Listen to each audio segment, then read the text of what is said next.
Siempre digo que cuando se aprende un idioma, esto es más allá que el vocabulario, más allá que la gramática, sino que también hay que aprender esto, la cultura que conlleva. Entonces, en Japón hay mucho lo que es las relaciones entre las personas, ¿no? Que es un rango mayor, un rango menor, y eso se refleja también en el idioma. Por ejemplo, hay un japonés formal, hay japonés informal, y hay que saber también todo eso, cómo es la cultura para poder aprender también el idioma. Quizás esto, si es con el tema de extranjeros, no va tanto esto problema, ¿no? Porque sabemos que esto, no sabemos tanto de la cultura, pero por ejemplo, si es con un japonés, por ejemplo, en el colegio, ¿no? Le tienes que hablar esto con japonés formal a alguien que es un año mayor que tú. O quizás en el trabajo, alguien que ya tiene más años, también le tienes que hablar con un japonés más formal. Por ejemplo, si es entre la gente, decimos konnichiwa. Creo Konnichiwa. que konnichiwa. Yokoso es Yo, como welcome. yokoso. Arigatou gozaimasu. Arigato gozaimasu. O Ari- arigatou gozaimashita. arigato gozaimashita. Hon. Hon. Bungaku. Bungaku. Bungaku es literatura. Y viajes Ryoko. con R, roko. Ryoko. ¿No? Por ejemplo, sumimasen puede significar disculpe, ¿no? Si disculpar, hemos hecho algo malo, o también puede esto significar cuando vamos a un restaurante, sumimasen, ¿no? Cuando queremos pedir una orden, ahí también decimos lo mismo, sumimasen, pero es como que quiero pedir mi orden, entonces sumimasen, esto, nos dan un regalo, ¿no? Todos decimos sumimasen como que no te hubieras molestado, ¿no? Sumimasen. Sumimasen. Y si quiero pedir una cerveza. También, ¿no? Queremos pedir una orden, vemos al mozo, sumimasen, para poder esto, pedir esto algo. Biru es cerveza. Como en inglés. Mire, onegaishimasu. Onegaishimasu, por favor, ¿no? Entonces digo beer. Sumimasen. ¿No? En inglés es beer, algo así la cerveza. Y en japonés es biru. Ajá. Todos Ok. terminan en vocal. Biru. Ah, beer. Murakami-san wa subarashii sakusha desu. Uy, eso está difícil de repetir. Sí, Murakami-sa. sí, primero hay que Mura. ponerle san, ¿no? Murakami-san wa subarashii sakusha. Exacto. Murakami-san Murakami-sa wa wa. Wa. Murakami-sa wa. subarashii. Suara si. Subarashii, que es Bueno, fabuloso, fantástico. Sakusha desu. Ajá. ¿cómo se dice Es un poco más fabuloso? complicado, es un poco Sí, más eso, elaborado. eso está difícil. Ryoko Roko to hon hon. e yokoso. Roko to hon Es como bienvenidos a yokoso. yokoso. Roko to hon yokoso. Ah, muy bien. Ah, gracias. Honto tabie ryokoso. Honto tabi es viajes. Honto tabie ryokoso. Honto tabi Tabi e ryokoso. yokoso. Honto tabi e yokoso. Honto Ajá, tabi e yokoso. ryokoso. Minasan, honto tabie ryokoso.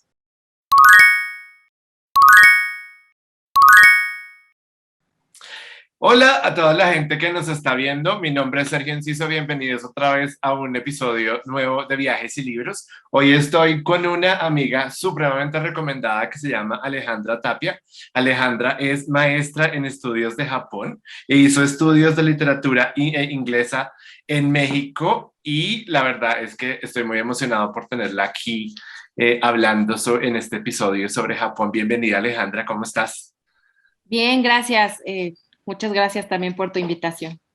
Pues muchísimas gracias a ti por aceptar y decidí invitar a Alejandra a este episodio porque tenía mucha curiosidad por hablar sobre Japón. Alejandra visitó Japón en el 2012 y también porque desde hace tiempo que he estado leyendo a Murakami y me he dado cuenta que la literatura japonesa y Murakami han tenido como un boom muy fuerte y quería saber un poquito de una persona que tiene el conocimiento y la experiencia, por qué la literatura japonesa vale la pena leerla y por qué Murakami es como tan querido por la gente. Entonces no sé por dónde quieras empezar. ¿De dónde viene tu interés por la literatura japonesa y por la cultura japonesa? Pues creo que esta pregunta me la han hecho muchas veces a partir de que entré a estudiar la maestría de estudios de Japón en el Colegio de México. Y creo que la televisión abierta de México que pasaban cuando yo era niña, en la televisión abierta pasaban muchas caricaturas japonesas, mucho anime. Entonces creo que desde ese momento surgió, o más bien esos programas plantaron una pequeña semilla de mi gusto por Japón, y que luego ya se fue desarrollando y se fue transformando al amor por la literatura, básicamente. Y eran pues dibujos animados y también eran marionetas, eran programas como de la NHK, que es la gran televisora japonesa. Y bueno, creo que pues nosotros, muchos mexicanos y gente de América Latina, incluso de España, tuvimos acceso a una televisión muy cosmopolita, porque pues no solamente era televisión de Japón, sino era de Europa del Este, de Europa Central, y bueno, lo típico de Estados Unidos, que yo creo que vimos casi todos, ¿no? En Colombia también ese era el caso. Yo tengo como muchos recuerdos de Noppo y Gonta y de la maestra Yolanda y todos estos personajes japoneses.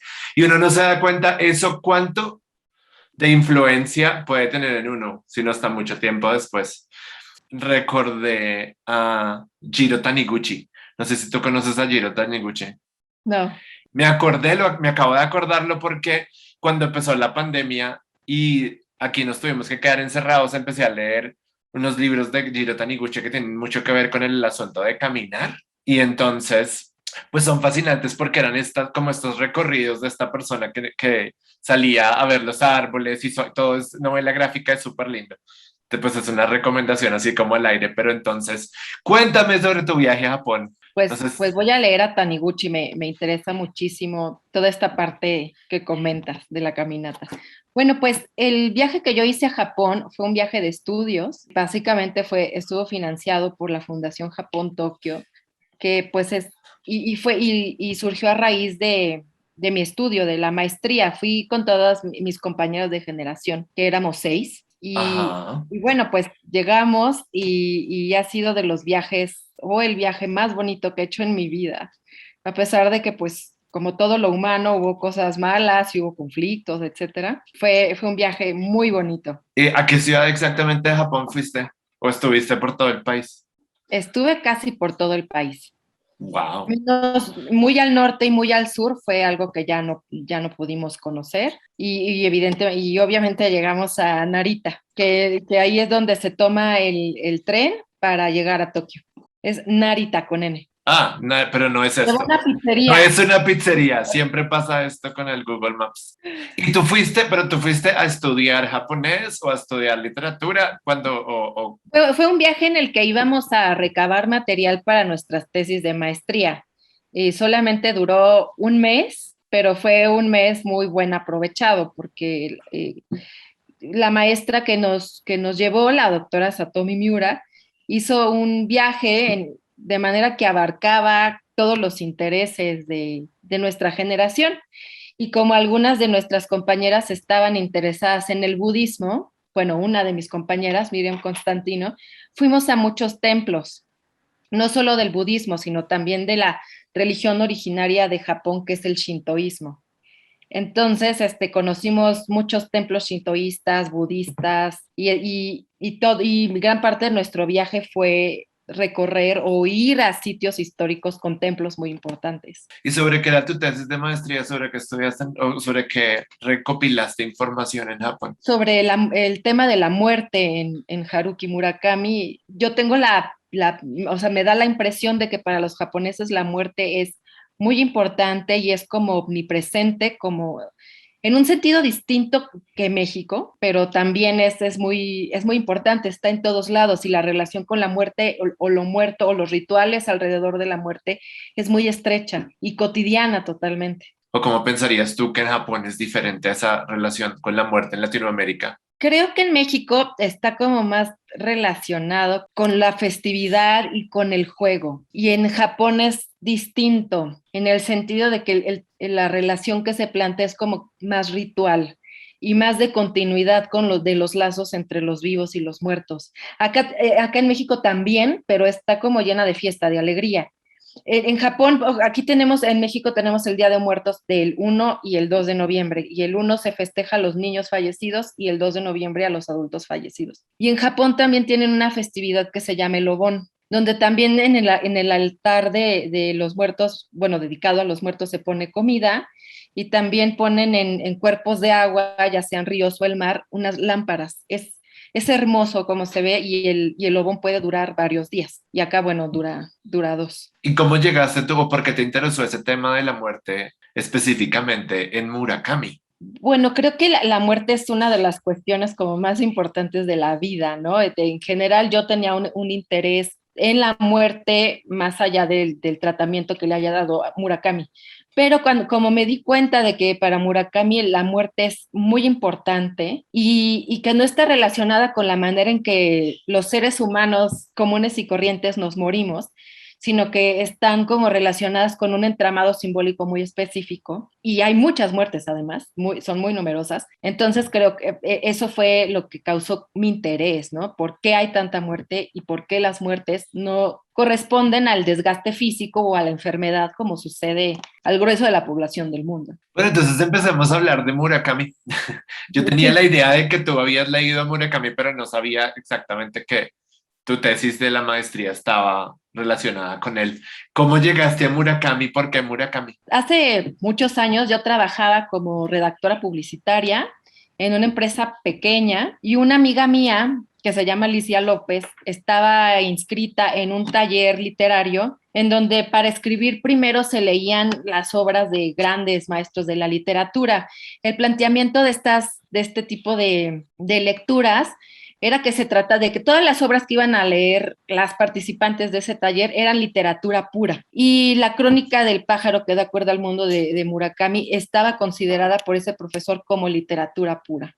Entonces, ella me recomendó ese libro porque le impresionó mucho, y yo lo tuve abandonado muchísimo tiempo hasta que sentí que ya era el tiempo de leerlo.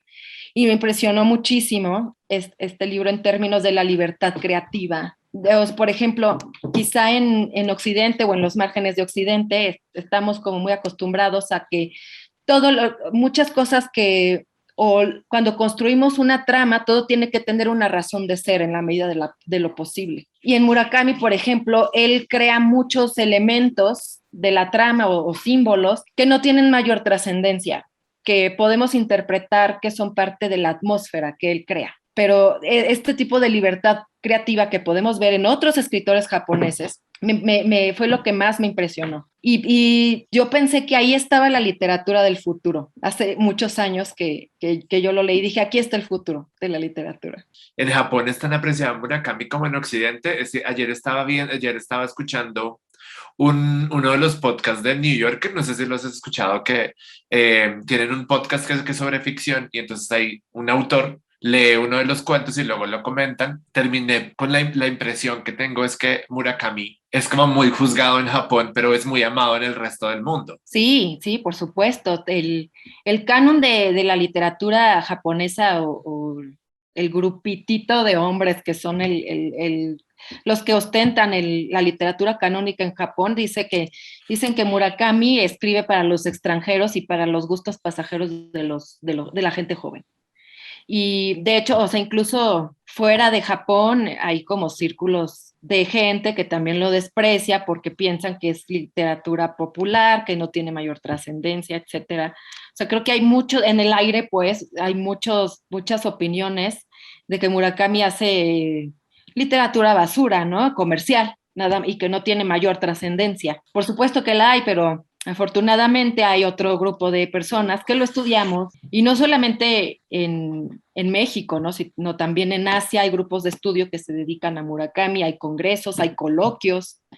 Y por ejemplo, de donde yo egresé, en el Colegio de México, por lo menos ya van 2 tesis dedicadas a Murakami. Entonces, tan fácil que sea o que no sea digno de estudio, pues es algo que se puede poner en tela de juicio totalmente. Esa era la idea que yo tenía cuando empecé a leer a Murakami, hay como una especie de etiqueta que es como literatura de adolescentes, y yo siempre pensé que Murakami era literatura para adolescentes y por mucho tiempo no lo tomé. Y leí La crónica del pájaro que le da cuerda al mundo, y creo que ha sido de los libros más bonitos que he leído, y en pandemia leí el anterior, el Kafka en la orilla, y creo que han sido como encuentros fascinantes. Pero Sí. ¿qué es lo que hay dos conceptos de los que tú hablas que me llaman mucho la atención, y es este del de la literatura pura, porque Murakami es buena, entonces buena literatura y no es literatura basura. La pregunta de la literatura pura es un poco difícil de responder porque es un poco subjetiva, bueno, como todas las respuestas que te voy a dar, pero creo que la literatura, más bien creo que Murakami y otros escritores japoneses, estoy pensando en Banana Yoshimoto, por ejemplo, cuyos proyectos son mucho de desafiar estas fronteras entre la literatura pura y la literatura popular. Y entonces tienen elementos de ambas. Y creo que esas hace como mucho más complejo su proyecto artístico. Y creo que la literatura pura, hablando de un nivel o en un sentido muy convencional, sería, por ejemplo, la literatura que habla de temas como absolutos, como la fe, como la ética, el poder, pero de una manera quizá más orientada a lo solemne, que no siempre es el caso, pero habla como de dilemas morales, habla de los temas como en términos como de mucha profundidad, Profundidad. E incluso de una manera solemne, ¿no? O sea, Pero ¿este concepto de literatura pura es un concepto japonés o es como el concepto de la literatura universal? yo creo que me estoy refiriendo, también en Japón hay este grupo de literatura canónica, pero también se refiere a esta literatura universal. Por ejemplo, estoy pensando en Dostoyevsky, ¿no? Que es como un gran representante de la literatura pura. Sí, o sea, por ejemplo, cuando hablamos de Shakespeare, cuando hablamos de ese tipo de autores, ¿no? De William Faulkner, de Juan Rulfo, de Gabriel García Márquez. Bueno, y mi pregunta para ti, vuelvo y la hago para ti, entonces, ¿por qué Murakami es buena literatura o es literatura pura? ¿O qué es lo que separa a Murakami del resto? Pues mira, o sea, yo me he enfrentado como que a muchos lectores y lectoras que dicen que Murakami es simplemente una literatura para entretenerte, ¿no? Y no va más allá y no les aportó nada, etcétera. Y una vez una colega y compañera dijo algo que me pareció interesante, que muchas veces como que leemos en la literatura o encontramos en los libros lo que somos. Y si somos complejidad, leemos complejidad. Y si leemos cosas como muy reduccionistas y simplistas, es porque un poco somos así también, ¿no?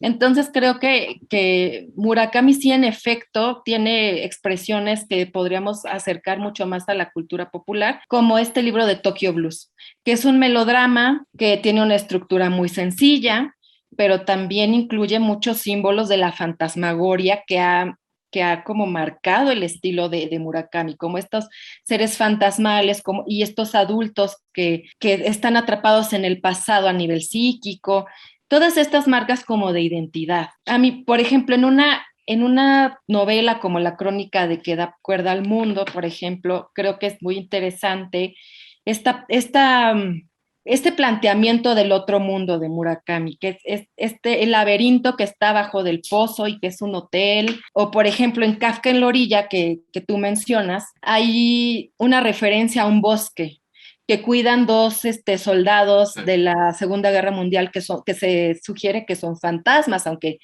no se dice de una manera directa. Y cuando el personaje entra, se encuentra con un mundo sin tiempo, en donde todos los seres están diluidos con todo lo demás, que además son planteamientos de mundos que tienen una influencia budista muy importante. Entonces creo que en la medida que sabemos de cultura japonesa y de religión y de folclore, podemos encontrar la complejidad real de los mundos que plantea Murakami, más allá de lo que nosotros podemos pensar que es Japón sin saber nada de Japón. Y yo creo que así fue como yo empecé a ver, o sea, la complejidad que yo sentí en Murakami fue espontánea y no tuve que leer de budismo y de shintoísmo y de folclore para saberlo, ¿no?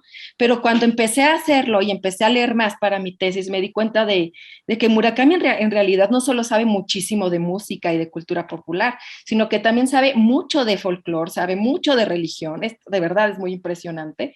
Y creo que cuando él era niño, él se negaba a leer los clásicos y a pesar de que sus padres eran profesores de literatura clásica e incluso su papá estaba muy relacionado con los encuentros budistas para hacer poesía haiku, y creo que a pesar de que lo negó en su momento de rebeldía, está permeado totalmente por todas las enseñanzas del Japón tradicional, que él reinterpreta en su proyecto literario y lo ofrece, ¿no?, a las lectoras y lectores del siglo XXI, lo cual yo creo que es una manera como muy, muy interesante de conocer Japón a través de sus ojos y de sus reinterpretaciones. De lo que yo he leído en Murakami, él también hace como esa interpretación de el occidente desde su punto de vista y yo lo siento que lo hace mucho a través de la música. Uno uno lee los libros de Murakami y él está constantemente haciendo menciones de canciones y eso también lo conecta a uno muy fácilmente, y a mí siempre me dan ganas de leer los libros de Murakami con YouTube, como buscando qué es lo que estoy escuchando. Y hay una cosa que me llama mucho la atención, y es que yo creo que uno siente que los libros de Murakami no son complejos porque son de muy fácil lectura. O sea, yo siento que la narración y la prosa está tan bien escrita que uno no tiene casi que detenerse, sino que como que fluye muchísimo y es muy amable con uno como lector. No, o por lo menos, no sé, yo no hablo japonés, pero las traducciones que he leído siento que son muy fluidas, como que es algo que no tiene complejidad, no porque no sea profundo, sino porque la lectura es como que fluye muchísimo y es... Sí, exacto. Y en relación con lo que estabas diciendo sobre la música, a mí también me parece que Murakami siempre tiende con muchos lazos, no solamente con la música y la cultura popular de Estados Unidos, sino también con la gastronomía o con ciertos personajes. Por ejemplo, en los libros de Murakami siempre salen los restaurantes Denny's de comida rápida de Estados Unidos. O también sale el Coronel Sanders en Kafka, sí. ¿no?, que es el emblema del pollo de Kentucky Fried Chicken, ¿no? Y que son símbolos recontextualizados que es difícil interpretar. Y que algunas personas han dicho es que Murakami ya se vendió al capitalismo, y etcétera, pero realmente están en un contexto muy extraño, ¿no? Que no es tan sencillo llegar a esa conclusión de que es capitalista, ya se vendió y ya, ¿no? O sea, realmente depende del empeño que queramos poner en el análisis. Y respecto a lo que decías de que es fácil de leer, por ejemplo, yo conozco a varias personas que me han dicho que no entendieron la crónica del pájaro que da cuerda al mundo. Y en realidad no sé si hay mucho que entender, y más que dejarte llevar por la narrativa, ¿no? Que creo que un poco es así, porque estamos hablando de una novela Río con un alto nivel de complejidad, ¿no? Y de personajes, y de símbolos, y de cosas que pasan. Y además una novela muy larga, porque tiene como 260 o más, ¿no? Son muchísimas. Como más de 600 páginas. 620 fue la que yo conté, perdón, la dislexia. 620, exacto. Y por ejemplo, cuando yo estuve trabajando esa novela junto con mi profesora de japonés, que estuvimos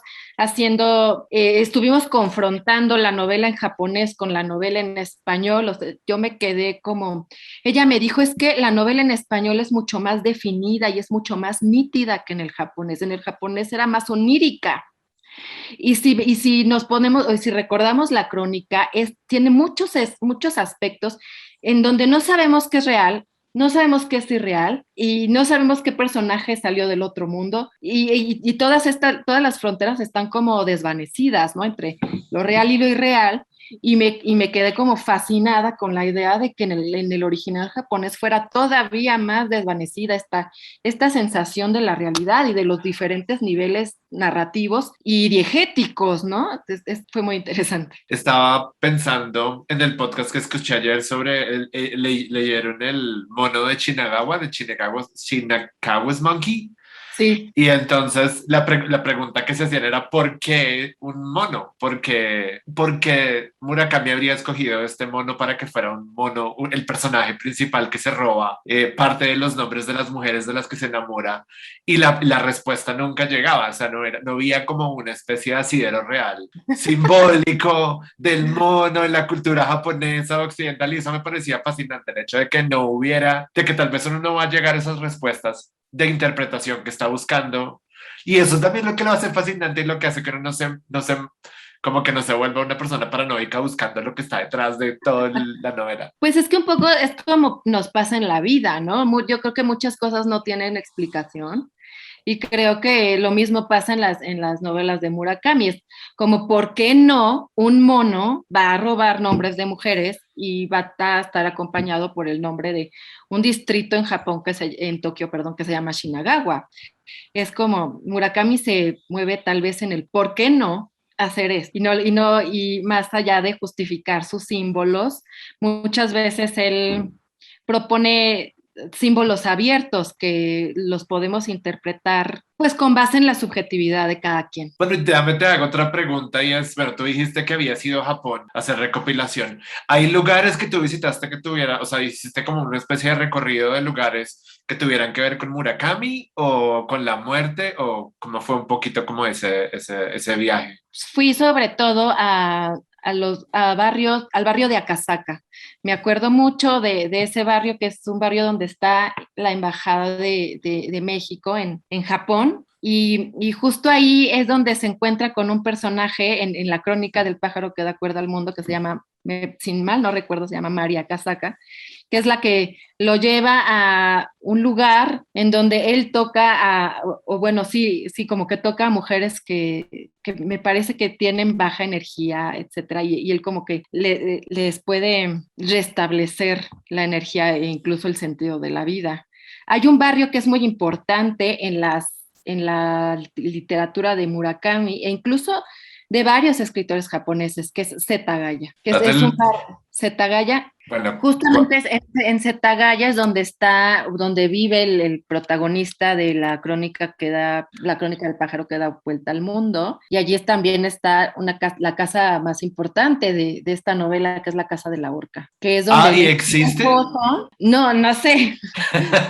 Pero el barrio sí, pero las casas. El barrio sí, pero no sé si exista la casa con este pasadizo cerrado que describe la novela, ¿no? O sea, si logro regresar a Japón, me prometí a mí misma ir a Setagaya a buscar lo más parecido a esa casa que se pueda encontrar. Pero yo me imagino que debe ser como un tipo de casita así. Sí, yo también me la imagino así. Tanto la casa del protagonista como la casa de la orca, yo también me las imagino así como algo como muy... Me sorprendió un poquito. Ahorita empecé a leer Al sur de la frontera. Y en el sur de la frontera y en algunos de los cuentos de Después del terremoto. Ajá. Sí, se llama Después del terremoto. Y en la crónica del pájaro. Ahí me gusta mucho una relación que hay con la cocina y con el hecho de cocinar, pero esta intimidad y la luz de la cocina siento que es muy particular pues no solamente en la obra de Murakami, sino también como en la literatura japonesa. Sí, yo creo que la literatura japonesa en general, o bueno, algunos de sus exponentes como que han sido más traducidos, están como muy centrados en la vida cotidiana.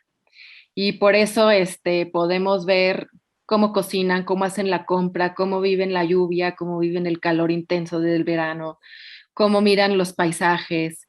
Y a mí me parece muy, muy apasionante ver cómo viven, cómo hacen la comida tradicional de Japón, que no es algo que pasa en las novelas de Murakami. Él siempre está cocinando espagueti o siempre está cocinando carne de cordero o algo que no es típicamente japonés. Y hay una cosa que me parece, es que quería mencionar, la he estado pensando porque creo que fue algo que me tocó mucho de ese libro y de algunos de los momentos que he visto de Murakami, es que cuando uno no sabe qué hacer tiene que sentarse a observar. Él lo dice como muy claro en ese libro, cuando el protagonista va como a una plaza y no sabe qué hacer y se queda observando y empieza a mirar qué es lo que pasa alrededor, y eso me parece como muy interesante también, como de lo observador que es Murakami. Pero no sé si visitaste más lugares en Japón que tenían que ver con literatura o con Murakami. No te contesté de por qué valía la pena leer a Murakami y por qué no considerarlo literatura basura. ¿Por qué? Yo creo que Murakami aborda muchos temas que son muy importantes para una gran cantidad de seres humanos en el siglo XXI. Creo que la soledad es un punto muy importante que no solamente aborda él, se aborda en la literatura japonesa contemporánea de manera muy amplia, pero creo que él, al menos en los países o bueno, fuera de Japón, él como que al ser traducido, él planteó la soledad contemporánea, la soledad postmoderna, a diferencia de otros autores del pasado que sí obviamente planteaban la soledad muy sujeta a un contexto, pero hablaban de dilemas morales y de otro tipo de temas políticos, etcétera.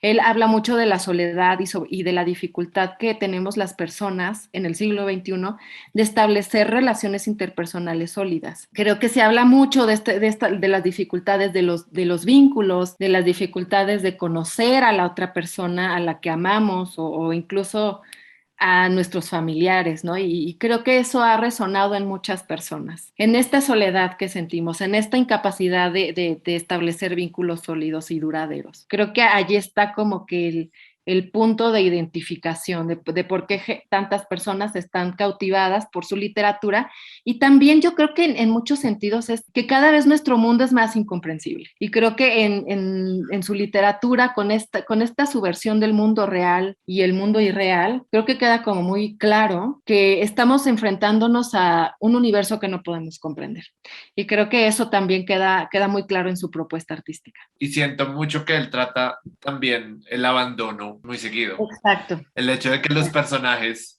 están buscando, o por lo menos en los cuentos que yo he leído, ellos están buscando siempre a un gato que se desapareció, o a una persona que desapareció, o a alguien que se fue. Y particularmente no hay un cierre emocional fuerte que te diga, sí, lo encontré, mi esposa volvió, mi gato regresó intacto. No, hay algo que pasa allí que lo enfrenta a uno como a esa necesidad que tiene uno que le digan, esto fue lo que pasó. Y yo creo que eso es como también lo especial que tienen los libros de Murakami, es que no hay como cierre, uno espera siempre como ese final coherente y resulta que no lo hay. Llega a algún punto, pero no te entrega un cierre con el que uno queda contento. Uno siempre siente que llegó como a un final de un viaje, pero no sabe cómo que fue como sí, si fue lo que esperaba encontrar. Claro, y yo creo que también eso también resuena mucho con la incertidumbre que vivimos en cuanto a las relaciones interpersonales, ¿no? O sea, hay personas que desaparecen de nuestras vidas,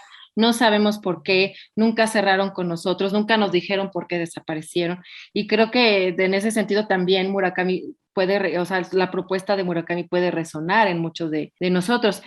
Estoy pensando en serio en lo mucho que me resuena Murakami con Jiro Taniguchi. Yo leí El Caminante y estos son como estos pequeños episodios de una persona que está caminando por su barrio.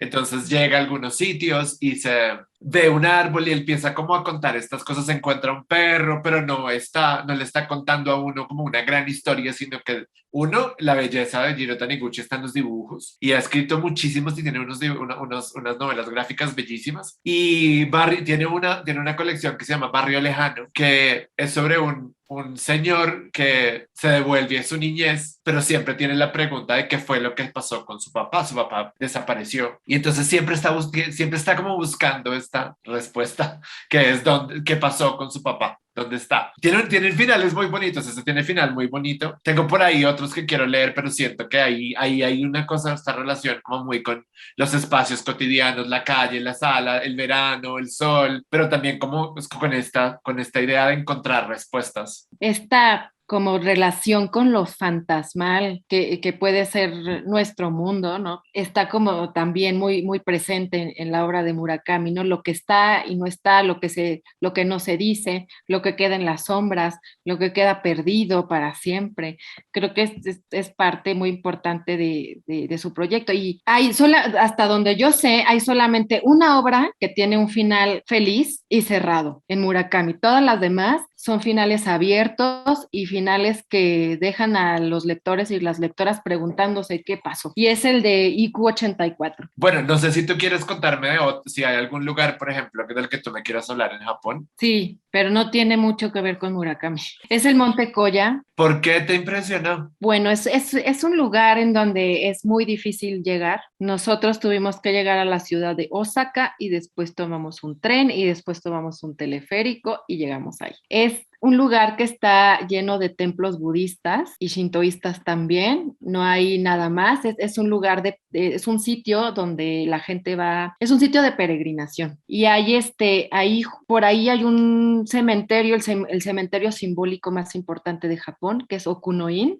Este es el cementerio más importante de Japón, no porque tenga cuerpos en sí, sino porque es el cementerio simbólico que tiene tumbas dedicadas no solamente a líderes religiosos y a samuráis también, e incluso hay tumbas que están relacionadas con los empresarios más importantes de Japón. Es un lugar muy mágico, en donde, o sea, realmente es un lugar que está lleno de árboles, las tumbas están llenas de musgo. Creo que ahí no se puede apreciar tan bien pero es una belleza ese. ¿Por qué lo visitaste? ¿Porque era un cementerio? Sí, bueno, fuimos porque una de nuestras compañeras estudiaba budismo y ahí es un centro de budismo muy importante. De hecho, es el centro más importante de una rama del budismo que se llama Shingon y es un lugar que está rodeado de montañas. Es un lugar de verdad mágico, lleno de linternas, lleno de árboles, de musgo. Yo de verdad sentí, por ejemplo, en Japón en la religión shintoísta se supone que es como de deidades relacionadas con la naturaleza.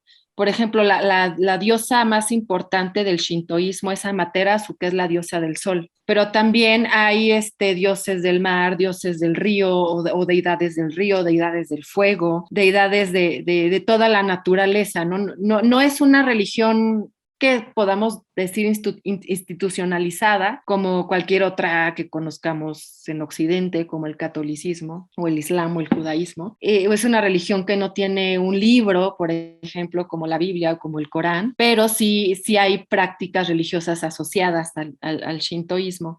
Entonces, bueno, yo cuando llegué a ese lugar, que tiene una energía tan poderosa, yo de verdad sentía que se me iba a aparecer el espíritu de los zorros, por ejemplo.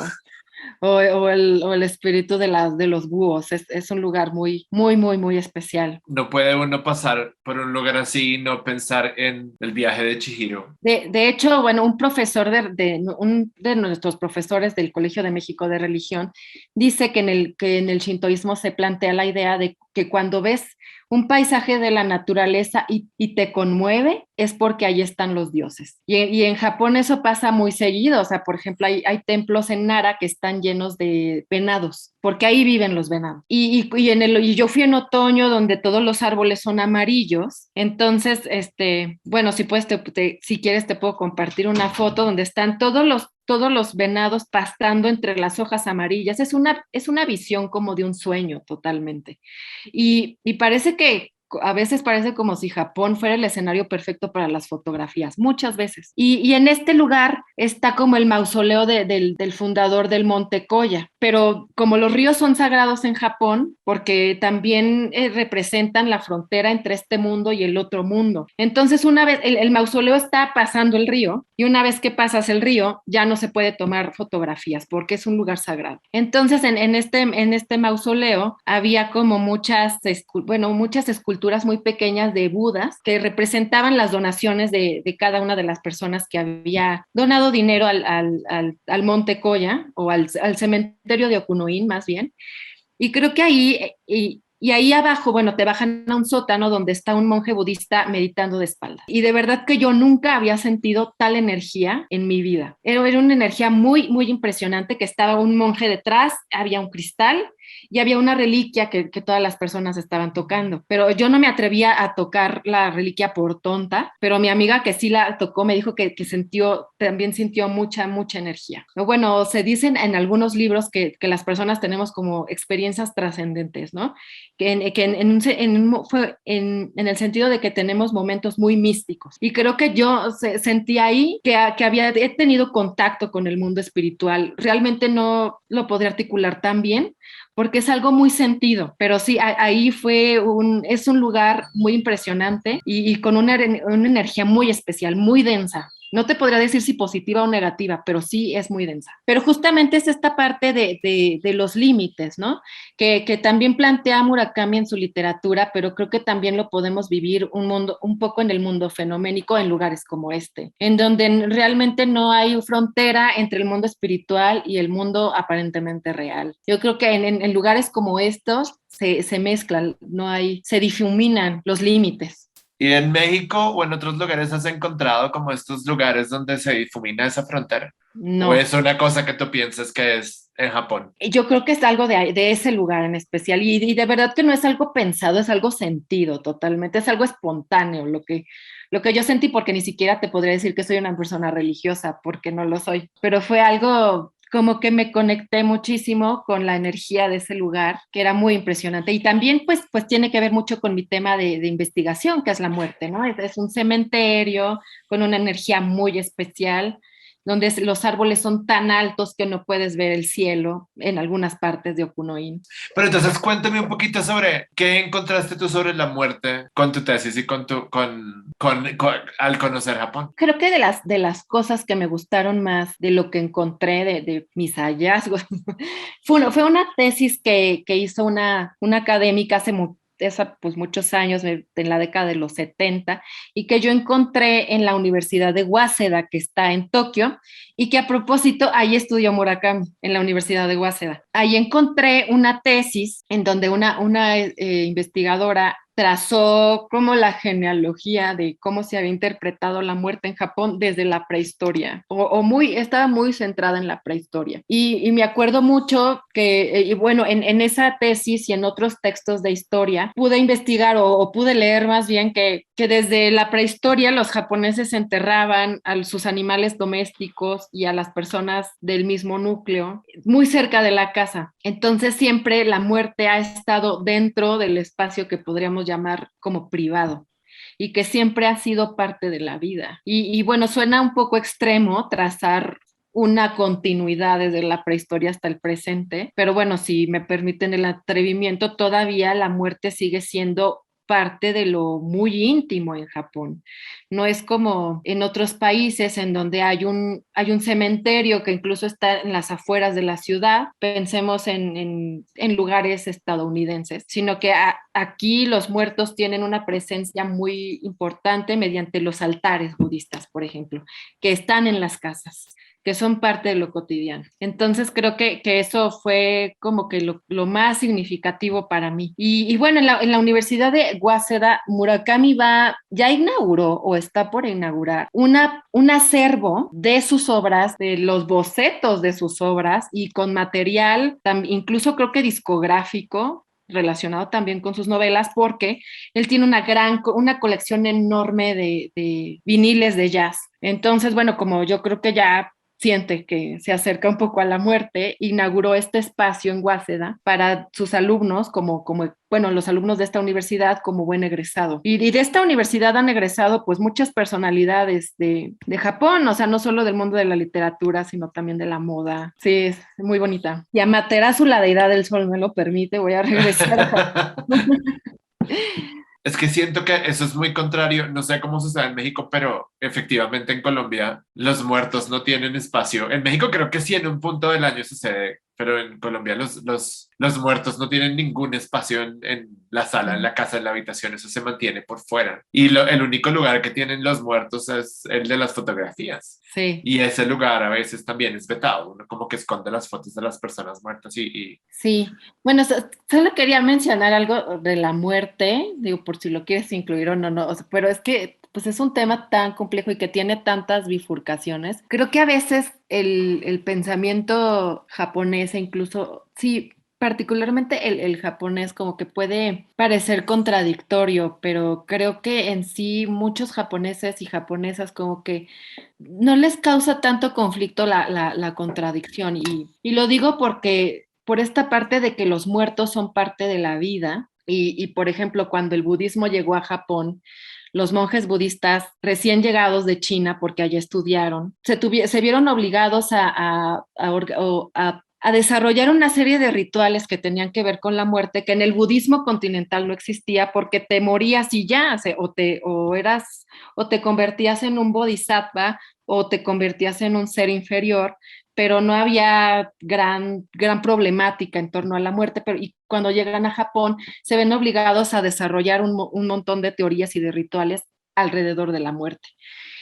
Por ejemplo, creo que, y en el shintoísmo, por ejemplo, que es la religión originaria de Japón, la muerte está muy relacionada con la contaminación. Y es curioso ver cómo los muertos tienen como que forman una parte tan importante de la vida, quizá a un nivel más abstracto, pero en el nivel del cuerpo, del cadáver, sí hay como mucho, y evidentemente no tiene que ser así por todo lo que implica un cadáver. Hay mucho este sentido de que está contaminado y de que está prohibido y esta parte del rechazo a lo muerto, una parte que podríamos considerar contradictoria, se traza también desde los primeros recuentos literarios del Japón antiguo, ¿no? Que es el Kojiki, donde se cuenta una historia como la de Orfeo y Eurídice, nada más que con dioses japoneses, en donde también la esposa muerta se tiene que quedar en el inframundo, porque ya comió de la comida del inframundo y ya no puede regresar al mundo de los vivos. Entonces sí está esta parte de lo contaminado, pero la presencia, o sea, todas estas cosas que hacen que el tema de la muerte en Japón sea muy complejo y que pueda parecer paradójico incluso, pero pues así lo vive la gente, ¿no? Y como decía un profesor, que nosotros siempre detectamos las contradicciones porque son de los demás, pero no cuando son propias, ¿no? Entonces, creo que lo podemos entender un poco así. Lo que tú me estás diciendo un poco es que el cuerpo muerto no entra en la casa, pero la muerte sí está en lo cotidiano. Me hiciste acordar de dos cosas que siempre me han parecido impresionantes. Una es diferente, pero lo que sucede en el Ganges, en la India, en el río que efectivamente allí sí la gente convive con el cuerpo del muerto, o sea, las personas lavan sus muertos. Y el gran problema es que los muertos contaminan el río, pero la gente está yendo allí a vivir, como a estar con los muertos, con los cadáveres, con las personas que están muertas. Sí, claro, es un riesgo sanitario total. Y otra cosa que me acordé, que es una imagen que a mí me ha impactado mucho, del director coreano, a decir mal el nombre, pero creo que es Kim Ki-duk, el de Hierro 3. Espérate, hay una película que se llama Hierro 3, que es una película prácticamente muda, yo la vi. Yo llegué a este director por como la cosa más random de la vida. Hace muchos años estaba en Buenos Aires y de pronto había un señor, yo estaba en un hostal y de pronto este señor gringo dijo, ay, tengo ganas de ver una película. Y yo, pues voy siempre a Corea y entonces tengo esta película en DVD y la podemos ver. Y yo le dije, bueno, y estábamos 3 personas. Y pone esta película que era prácticamente silente, porque es este personaje, un hombre y una mujer, una chica que es abusada por su esposo, el esposo la golpea y ella se escapa y se encuentra con un repartidor, que es un repartidor de volantes, que se metía en las casas, como no tiene dónde vivir y se mete a las casas y en un punto se meten a una casa y se encuentran con un señor que se ha muerto y ellos lo que hacen es, como en un acto de generosidad, lo envuelven como en esta ceremonia coreana en la que toman estos como sudarios, como estas telas, y ese señor se ha muerto porque se murió y ellos hacen todo este ritual que es bellísimo de cubrir el cuerpo, pero esto para uno es como... Uno no toca a un muerto. No. Es que la visión de la muerte es muy fuerte de las personas muertas. Y ellos simplemente, en un gran acto de generosidad, lo envuelven para que él pueda seguir su camino. Y es una parte, es impresionante. Yo siento que esa es una gran película, pero ese momento es extremadamente poderoso. Sí, hay también una película japonesa que trata el tema de la muerte, se llama, es que le pusieron un nombre muy raro en español, o bueno, eso dice la Wikipedia, El que despide, o en inglés le pusieron Departures y en japonés se llama Okuribito. Es de un músico que no tiene éxito como chelista y se regresa a su pueblo natal, donde tiene que trabajar en la industria de la muerte por necesidad. Entonces, justamente, o sea, se ve como se va como involucrando en el mundo ritual de la muerte en Japón. Y bueno, un profesor dijo que esa película era un poco irreal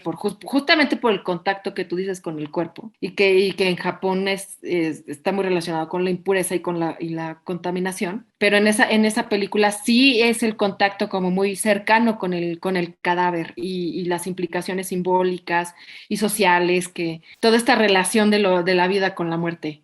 También es muy interesante por si la quieres ver también. Dos cosas. Una que he recordado mucho, porque en una época estuve, no sé si obsesionado, pero sí estaba como muy interesado en los retratos a los muertos. El siglo XIX o XVIII, ¿no? Me parece. Exactamente. Y me sucedió porque mi papá, una vez cuando una de mis tías murió y mi papá quería tomar una foto de ella en el féretro y me pidió que la tomara y yo le dije, no, yo no la puedo tomar.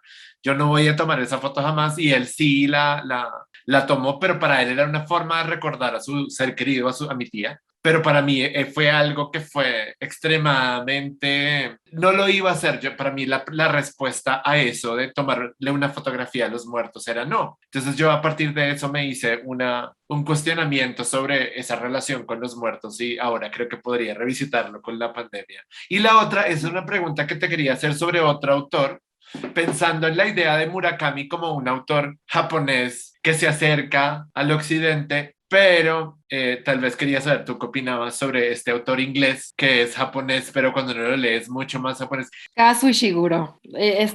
Tiene dos novelas que me parecen especialmente hermosas. A mí me gusta mucho leer lo que Ishiguro hace sobre Japón. La verdad es que no he leído sus novelas que son como de una temática europea totalmente y cuyas subjetividades son completamente europeas. A pesar de que Ishiguro tiene ascendencia japonesa, pues muchas personas lo consideran un inglés. Pero tiene un par de novelas que me parecen muy hermosas y que están muy relacionadas con la Segunda Guerra Mundial. Es que en inglés se llama A Pale View of Hills, pero no sé cómo se llama en eso. Pálida luz en las colinas. Ese libro es hermosísimo. Trata sobre, y sabes, o sea, lo que recuerdo mucho de ese libro, más que la trama en sí, las sensaciones que me causó, porque es un libro que trata mucho de la soledad, de la sombra, de los abandonos, de esta parte de cuando una persona se queda atrapada psíquicamente en un momento tan dramático como fue la Segunda Guerra Mundial, y a lo largo de su vida en realidad no puede escapar de ese momento, sí. Creo que esa es una parte muy importante de esa novela. Y como buen japonés o escritor de ascendencia japonesa, hay muchas cosas que solamente se sugieren y no se dicen directamente.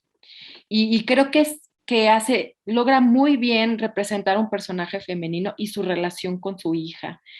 Como que logra crear un universo muy íntimo y muy solitario también. Y tiene otra novela que se llama en inglés The Artist of the Floating World. Un artista del mundo flotante. Exactamente, esa también tiene que ver con bueno, ambas son novelas que se ubican en la posguerra de Japón, pero tienen que ver mucho con la manera en que en Japón se vivió la Segunda Guerra y sobre todo en cuanto bueno, esa novela en especial trata de un artista que recuerda cómo era la ciudad antes de la guerra y cómo se reunía con sus amigos en una geografía que ahora resulta fantasmal de la ciudad y con gente y con personas que también son fantasmas porque se han ido o porque se murieron en la guerra, etcétera.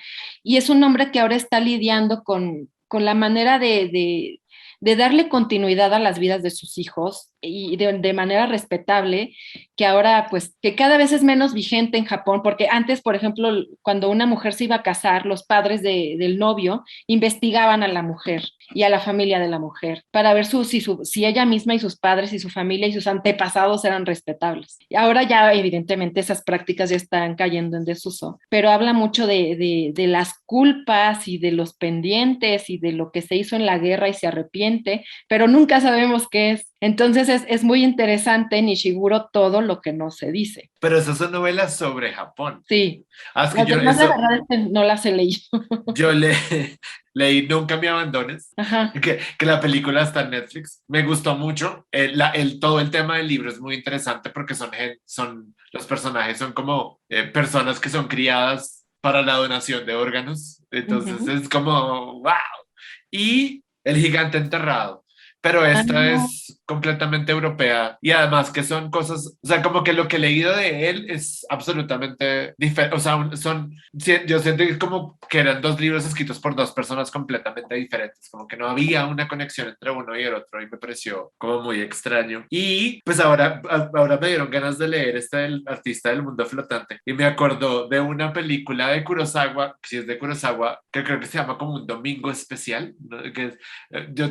Tengo un amigo que me recomendó una vez unas películas y me dijo, como era domingo, y me dijo, pues si quiere ver una película de domingo, pues vea esta de Kurosawa, tengo que ver, no me acuerdo exactamente cuál fue el asunto que yo la puse y resulta que él me la había recomendado porque era como una especie de comedia romántica, pero es este drama terrible sobre dos personas que viven en Japón después de la rendición. Entonces no hay comida, no hay trabajo, no hay nada y ellos, pues la única solución, toda la película lo que ellos quieren hacer es como suicidarse porque no hay más para hacer, no hay posibilidades de nada y es una conversación preciosa sobre estas dos personas que todo el tiempo están intentando rescatarse de la idea del suicidio y de la muerte. Para tener un domingo especial te la recomiendo. Es dura, no hay que verla como un miércoles, como lunes. como así, un día que tú digas no hay riesgos de que me vaya a querer morir o algo así, porque es súper fuerte, es impresionante, el diálogo es increíble. Y ahora sí, bueno, pues si quieres hablemos de literatura de mujeres y de recomendaciones o de esta idea de mujeres, porque no hemos hecho sino hablar sobre hombres. Sí, Y yo no tengo, estos días estaba pensando como qué mujeres japonesas o qué autores japonesas he leído y no tengo ninguna en la cabeza. Bueno, quizá puedo empezar hablando un poco de la literatura de la posguerra. Voy a empezar ahí y luego voy a dar un salto cuántico hasta el siglo XXI. Pero creo que hablando de ese tipo de literatura que en japonés es el Genbaku Bungaku, hay como dos autoras que son muy, muy impresionantes y cuyos libros son muy difíciles de conseguir, pero de todas maneras creo que es bueno mencionarlas. Es Ota Yoko y Hayashi Kyoko. Las dos hicieron obras testimoniales sobre la Segunda Guerra porque lo vivieron en carne propia. Entonces, una es de Hiroshima, que es Ota Yoko, y Hayashi Kyoko es de Nagasaki. Y realmente la de Ota Yoko se llama Ciudad de Cadáveres, se llamaría en español Ciudad de Cadáveres, y es un recuento muy, muy sentido y muy conmovedor de cómo la gente vivió en carne propia y en el cuerpo todos los efectos de la radiación y de la guerra, ¿no? Y de cómo ciudades tan bellas quedaron hechas cenizas. Y por su parte, Hayashi Kyoko tiene pues unos recuentos o un recuento de cuando ella estaba trabajando en una fábrica de armas en Nagasaki y siguió escribiendo toda su vida, murió hace muy pocos años, fue muy longeva, hasta que terminó con un cuento que también tiene mucho de testimonial en Estados Unidos, en donde probaron la bomba nuclear. Ahí termina como que toda su trayectoria literaria. Empieza en la fábrica de Nagasaki de armas y termina en Estados Unidos, en el desierto, en donde hicieron las pruebas de las bombas. Es una escritora muy interesante porque el tratamiento que ella le da a la bomba es como si la bomba se inscribiera en los cuerpos de las víctimas, pero con diferentes narrativas a lo largo del tiempo, porque cuando acaba de caer la bomba quizás se te cae el cabello, pero 20 años después esa bomba significa un cáncer. Entonces la bomba o la radiación de la bomba va cambiando su narrativa a lo largo del tiempo. Es súper interesante. Y ahora, en cuanto a las contemporáneas, es como a mí me emociona muchísimo todo lo que están haciendo las escritoras japonesas ahorita. Traen mucha fuerza, traen unas propuestas muy interesantes, sobre todo en el contexto de todo este despertar que está teniendo el feminismo, no solo en América Latina, sino en Estados Unidos, en Europa quizá menos porque es como algo que es más continuo. En Asia, ¿no? Igual en Japón también hubo un movimiento del Me Too, mucho más tímido, por ejemplo, que en Estados Unidos o como en América Latina, pero también lo hay. Y creo que, por ejemplo, hay una novela que se llama La Dependienta, de Sayaka Murata, en donde la protagonista es una mujer que pues se enfrenta a muchos mandatos, ¿no? Del género, como tener una pareja, tener hijos, tener una carrera si no va a tener pareja y no va a tener hijos, pero ella es una mujer que está aferrada a trabajar en una tienda de conveniencia en Japón. en la tienda de conveniencia en Japón, que es pues me imagino que también habrá en Colombia, en una tienda donde vas y compras algo rápido, que es más pequeña que un supermercado, y su realización en la vida es trabajar ahí, y mediante esa actitud y ese aferrarse a ese trabajo, en donde no tiene ningún tipo de esperanza de crecimiento personal ni económico de ningún tipo, ella afirma su felicidad, alejada de lo que convencionalmente pensaríamos que es la felicidad, que es casarse, tener hijos, tener una casa propia, etcétera. No, ella dice, para mí la felicidad es acomodar los productos por los más vendidos, por los productos estacionales, etcétera. O sea, creo que ella es una exponente muy interesante hoy por hoy. Te iba a hacer una pregunta, pero pues esta autora no es japonesa, pero tiene un libro, no sé si lo has leído y sería interesante saber tu opinión, que es Amélie Nothomb. ¡Ay, claro! Estupor y temblores. Estupor y temblores, exactamente. Estaba pensándola porque nombraste este asunto de la felicidad y el trabajo y creo que fue como un campanazo. A mí me gusta muchísimo. Estupor y temblores me dio mucha risa. Ella es como una escritora de un humor muy ácido y muy negro. Y bueno, o sea, las personas que yo conozco y han trabajado en Japón me dicen que no es tan extremo, ¿no? Pero creo que pues esta escritora Amélie Nothomb llevó como a un extremo el mundo corporativo de Japón y creo que toca puntos álgidos en el sentido de que es muy rígido, está como hay una diferencia de géneros que es muy importante en cuanto a que solamente los varones pueden alcanzar puestos ejecutivos de importancia, mientras que las mujeres se dedican a labores de asistentes y a servir el té. Y creo que lo más importante es como la rigidez, ¿no? Al final creo que, o conforme ha ido pasando el tiempo, el mundo corporativo se ha ido flexibilizando un poquito, pero realmente es muy poco lo que se ha flexibilizado. Y también tiene que ver esta parte de que cuando sales de la universidad en Japón, enseguida entras a una empresa en donde haces carrera y vas ganando más dinero a medida que va pasando el tiempo y después te jubilas y ya. Es como lo que ya no pasa en este mundo, ¿no? Porque ahora somos nómadas del trabajo, ¿no? Pero allá en Japón así era y un poco sigue siendo así. Entras a una empresa y ahí te mueres prácticamente. Y todo está como muy determinado o sobredeterminado. Y creo que esta es la gran crítica de esta escritora, es el shock cultural tan tremendo, ¿no? Que ella sufrió, pero no sé, a mí me hizo mucha gracia su crítica, ¿no? Algunas personas se lo toman más a la tremenda, pero a mí me dio mucha risa. Pues yo no la he leído, vi la película me pareció como, también es como fascinante, pero porque es muy chocante, como que uno pues primero es esta persona, me pareció impresionante este personaje que hace todo lo posible por adaptarse o por crear su propia identidad alrededor de una cultura que es externa, que es lo que uno a veces quiere hacer cuando aprende un idioma, por ejemplo, y cuando estudia una cultura que no es la de uno. Y entonces está también un límite como muy poroso que es ese de hasta qué punto hasta qué punto estoy siendo como una especie de impostor aprendiendo esta otra lengua y asumiendo estas otras dinámicas y esta otra cultura, pero hasta qué punto también puede ser que yo me convierta y logre un poco jugar de local cuando me voy a vivir ese lugar o no. Eso yo creo que para mí siempre era como este terreno pantanoso el de la protagonista que como que no sabía hasta qué punto ella sí era belga o ella japonesa o no, y ella todo el tiempo está luchando por ser más japonesa y lo más japonesa posible y al final uno sabe que el Papa. Sí, y al final uno sabe, pues esa es una guerra perdida, o sea, eres extranjera.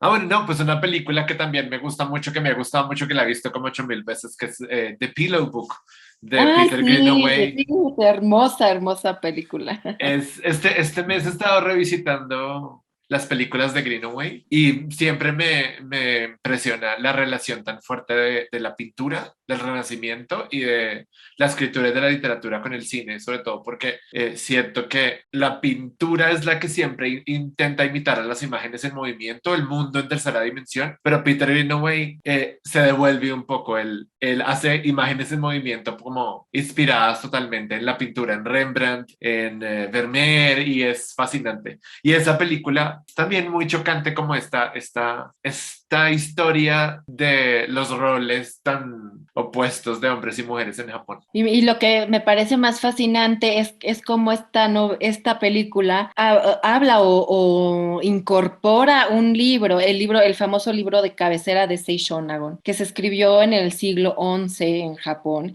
y que justamente habla de las listas, ¿no? De las listas que causaban que el corazón se le estrujara, ¿no? Y era un cuento, o más bien un libro que hizo una cortesana, ¿no? En un momento en Japón en donde las mujeres tomaron la pluma para después desaparecer del mapa 1000 años y resurgir después de muchísimo tiempo. Pero ella y la que escribió el libro de Genji, de Murasaki Shikibu, son como las grandes exponentes de la literatura del siglo XI. Una que escribió sobre las aventuras eróticas y las intrigas políticas del príncipe Genji, que es el hijo del emperador, y esta mujer cortesana que escribía de la belleza, de lo que la perturbaba, etcétera, ¿no? O sea, creo que me queda mucho esa imagen de esas cortesanas y de todos los rituales de seducción y estéticos y también de cómo el budismo hacía su entrada, ¿no? Y eso determinaba su manera de ver el mundo. A mí me parece como súper fascinantes esos temas. Pues creo que ahí tendríamos que hablar de Memorias de una geisha. Sí. Y yo recuerdo que lo leí hace muchos años, tendría como 20 años, y me pareció fascinante, pero no sé si es una lectura muy occidental del Japón. Creo que sí. Bueno, yo creo que yo puedo aportar con una anécdota al respecto, porque en el Colegio de México teníamos un profesor de historia del arte, el doctor Amauri, que nos decía que actualmente y desde hace muchos años, si por ejemplo nosotros vamos a Kioto o a la parte donde están las geishas en Kioto, que es el barrio de Gion, ya las personas extranjeras no podemos ver a una geisha real. Vemos actores, vemos actrices que están ahí pretendiendo que son geishas y que son maikos, pero las verdaderas geishas solamente, o sea, son realmente gente que tiene, o mujeres que tienen contacto con las élites más cerradas de Japón, y bueno, las maikos naturalmente también. O sea, nosotros, tú y yo como seres mortales, nunca vamos a ver una geisha de verdad. Oh. Sobre todo porque yo siento que hay una relación muy diferente entre el erotismo en el cine japonés y en la literatura japonesa. El imperio de los sentidos. El imperio de los sentidos. Claro. Sí, exactamente. Esta película es como una obra de arte completamente llena de sexo y eso es una cosa que uno no ve.